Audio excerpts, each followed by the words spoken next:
సాక్షాత్తు అమ్మవారు వచ్చి మనందరికీ కనపడ్డారు. ఎంతకంటే నిదర్శనం మనకు ఉండదు. చూడండి, ఎప్పుడైతే మనం మనస్ఫూర్తిగా అమ్మను కొలుస్తామో వస్తుంది, ఆనందిస్తుంది. ఆనందరీత్యా అందరినీ కూడా మనం నష్టపడవచ్చు, కష్టపడవచ్చు, ఏడవచ్చు, కానీ నమ్మిన వాళ్ళని కొంగు బంగారమై కాపాడేదే గాయత్రి మాత. అప్పుడు చూశారు ప్రత్యక్షంగా ఎలా వచ్చారో అమ్మవారు. ఆవిడ యొక్క ఆనందం, ఎంతమంది పిల్లలు నా కోసం వచ్చి ఇంతలా అర్చన చేశారని ఆవిడ విధానంతపడిపోయి మిమ్మల్ని అందరినీ చూడడానికి వస్తే మీరు ఎంత భాగ్యవంతులకు చెప్పాను ఇందాక. మీకు సమయం ఉండదు, ఉన్నవాళ్ళు ఉండండి, లేని వాళ్ళకి మీకు ఇక మళ్ళీ అమ్మవారని చెప్పాను. అదే జరుగుతుంది. అంచేత ఉన్నవారు అదృష్టవంతులు, లేని వాళ్ళు లేరు. అమ్మ లీల పొంది అమ్మ ప్రసాదం స్వీకరించాలి అనుకున్నటువంటి వాళ్ళు నిశ్శబ్దంగా మిమ్మల్ని ఏమీ హాని చేయదమ్మా. ఎప్పుడు కూడా పిల్లల హాని తలపెట్టేటువంటిది కాదు అమ్మ. కనుక ఏది ఏమైపోయి ఇక్కడికి వచ్చాం. నష్టమైతే అయితే కానీ కష్టం వస్తే వస్తే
కానీ కష్టం రాని ఏమవని ఏదవని ఏమైపోని అమ్మ యొక్క మిత్రులు, అమ్మ యొక్క పుత్రులు, అమ్మ యొక్క బంధువులు, అమ్మ యొక్క దయ ఉంటే ఇంకా అంతకు మించింది ఏమీ లేదు. అమ్మని మించిన దైవం ప్రపంచంలో ఉందా?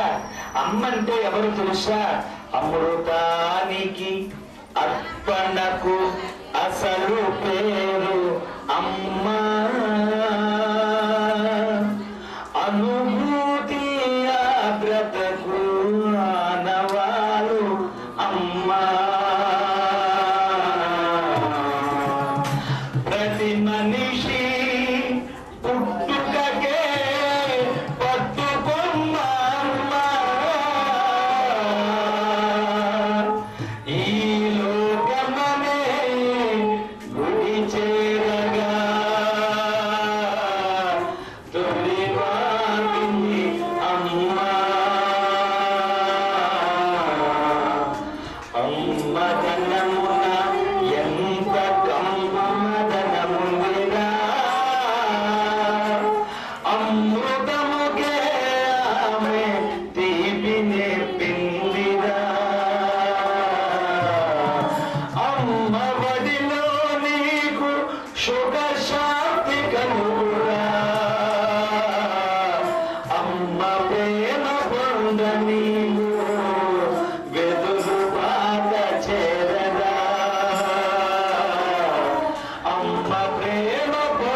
అమృతాన్ని ఇచ్చి నిన్ను పెంచుతుంది. నవమాసములు కూడా మోసి కని ఆ 9 మాసములు అయిన తర్వాత 10వ మాసంలో రక్తాన్ని పాల కింద మార్చి తన స్తన్యాన్ని ఇచ్చి అవే అమృతధారలు అవే ఇచ్చి పెంచింది మనని, అర్పణ చేస్తుంది రక్తంతో. అలాంటి తల్లికి దండం పెట్టడానికి నీకు ఏమొచ్చింది? నువ్వు బ్రతికుండ అవసరం. అలాంటి తల్లిదండ్రులకు నమస్కరించకుండా లేస్తేనే పాపం. అలాంటి వాడి మొహమే చూడకూడదు. మా మహాపాపం చేస్తే ఏం జరుగుతుందో తెలుస్తుందా అంటే తల్లిదండ్రులకి దండం పెట్టడం వాడు కనపడతాడు. అంటే ఇంత పుణ్యము నచ్చినమే. అలా తమ రక్తాన్ని పాలకింది. ఇంత సైన్స్ పెరిగిపోయిందంటున్నారు. పాలు తయారు చేయమని చూద్దాం, రక్తం తయారు చేయమని చూద్దాం. రక్తం తయారు చేసిన ఎవరైనా ఉన్నారు ఇప్పటికీ? ఇన్ని ప్రపంచంలో ఇన్ని వింతలు తయారు చేశారు, ఇన్ని రకాలు తయారు చేశారు. రక్తం తయారు చేసిన వాడు ఉన్నాడా? లేడు. అంటే ఒక్క దేహంలోనే అది రక్తం తయారవ్వాలి. అది భగవంతుడు పెట్టినటువంటి అద్భుతమైనటువంటి ప్రక్రియ. చేత రక్తాన్ని పాల కింద మార్చి నీకు స్తన్యాన్ని ఇస్తే నువ్వు పెరిగి పెద్దవాడవే ఆయుష్మంతుడు అవుతున్నావు. ఎంత కాలం పాలిస్తే అన్ని సంవత్సరాలు ఎక్కువ బ్రతుకుతారు. ఈవేళ పోయే కాలాలు వచ్చి దిక్కుమాల టీవీలు పెట్టుకుని అందాలు పాడైపోతాయని బుక్కులో పెట్టి ఖాళీ చేసేటువంటి యొక్క శరీరానికి పిల్లలకు పాలు కూడా మానేసి డబ్బా పాలిస్తే రేపు పొద్దున్న నేను ఎవరకన్నా అని అడుగుతాడు. అడగడా తప్పు లేదు. వాడికి పిల్లల్లో పొరపాటు ఒక్కనాటికి ఉండదు, పెద్దల్లోనే పొరపాటు. నువ్వు ప్రేమను ఎక్కడిచ్చావు ఆ పిల్లకి? చిన్నప్పటి నుంచి నీ అందం తరిగిపోతుందని, నీ వ్యవస్థ తరిగిపోతుందని ఆలోచన చేశావు. అంచేత అనుభూతి ఆర్ద్రతకు ఆనవాలు. అమ్మ చచ్చిపోయేటువంటి అమ్మ పిల్లని చూసుకుని చావును మర్చిపోయి బ్రతికేస్తుంది. మళ్ళీ పుట్టి పుట్టగానే ఆ పిల్లని చూపిస్తే విజ్ఞానంలో పడిపోయి అంత ఆ ప్రసూతి వేదన కూడా మరిచిపోయి విజ్ఞానంలో పడిపోయి ఆ పిల్లని చూసుకుని అంత నీరసంలో కూడా కళ్ళు విప్పి మీ అమ్మాయి బాగుందే, మీ నాయనలాగే ఉన్నాడచ్చు అన్నా అనుకోండి అంటుంది. ఇది నేను చూశాను నా పిల్ల గురించి. నేను ఎలా తప్పే ఉంది తాతగా చూశాను. అది ఎలా ఉంటే నాకు భయం వేసింది. భయం వేసి నేను మీకులాగా సాధారణంగా నేను దేవతనని చెప్పట్లేదు, నేను మనిషిని. నాకు భయం వేసి అమ్మవారికి ప్రార్థన చేసుకున్నాను. అంత బాధ ఉంటుందా అని అనిపించింది నిజంగా. అయితే ఆర్ద్రత, ఆ ఆర్ద్రతతోటి అంత కష్టంలో ఉన్న ఆ పిల్ల పాలు తాగుతూ ఉంటే ఎక్కడ ఆనందం పొందుతుందో. మరి ప్రతి మనిషి పుట్టుకకి ఆనవాడు అమ్మ. మనం పుట్టడానికి తొలి వాకిలి 2 తొడలమని ఇచ్చేటువంటి తొలి వాకిలి మీ అమ్మ. అలాంటి అమ్మని పల్లెత్తు మాటను మనం అనవండి. నేను దుర్మార్గుడే, నేనేం గొప్పని చెప్పట్లేదు, నేను దుర్మార్గుడు. ఒకసారి అస్తమానవుడు ఏదో చెప్తాను, నువ్వు మాట్లాడక అస్తమానం కూర్చొని చెప్తాను కదా, నేను కంగారు అన్నవాడినే. నేను దుర్మార్గుడే, నేను కాదని అంటలేదు. కానీ ఇక్కడ విషయం ఏంటంటే అలా అనేసి తర్వాత మళ్ళీ మనంతట మనం ప్రమాణించుకునేది కాదమ్మా. ఇదే నీకు తెలియదు విషయం, నేను చెప్తాను కదా అని అన్నాం అనుకోండి, అది వేరేగా. అయినా పట్టించుకుంటుందా తల్లి? పట్టించుకోదు. నువ్వు ఎన్నన్నా చెప్తుంది, ఎన్నన్నా చెప్తుంది, ఏమన్నా చెప్తుంది. అలాగా ఈ లోకం అనే గుడి చేరాలంటే తొలివాకలు అమ్మ. అమ్మదనంలో ఉండేటువంటి కమ్మదనం ప్రపంచంలో ఎక్కడా ఉండదు. ఉంటుందా? మీకు దొరుకుతుందా? దొరకదు. తండ్రి దగ్గర దొరుకుతుందా? దొరకదు. కమ్మదనం ఎక్కడ దొరుకుతుంది? అమ్మ యొక్క బొడుగులో దొరుకుతుంది. అయితే ఇప్పుడు మా అమ్మగారు లేదండి, పైకి వెళ్ళిపోయాడండి, మా పరిస్థితి ఇప్పుడు నాకు అమ్మ కావాలంటారు. ఎదురుబాటు వచ్చి గాయత్రి అమ్మ యొక్క దాంట్లో అందరినీ కూర్చున్న తల్లి, ఎందరినో భక్తులను కాచిన తల్లి, ఎందరినో భక్తులను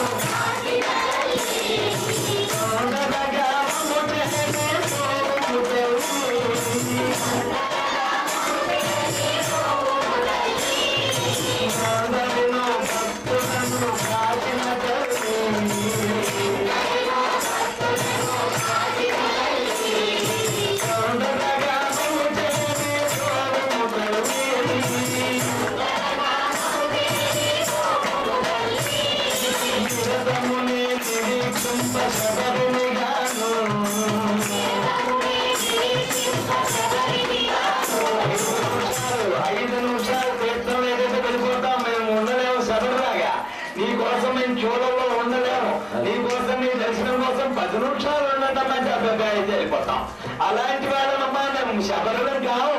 మేము ఉండడం మా కోసం నువ్వు రావాలి. నిరతము మేము శబరిగాను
చూడండి, అహంకార దర్పంతో ఎగిసపడేటువంటి నాకు మరి జయదేవ వేమల జ్ఞానం ఇవ్వమ్మ మేము ఉండలేము.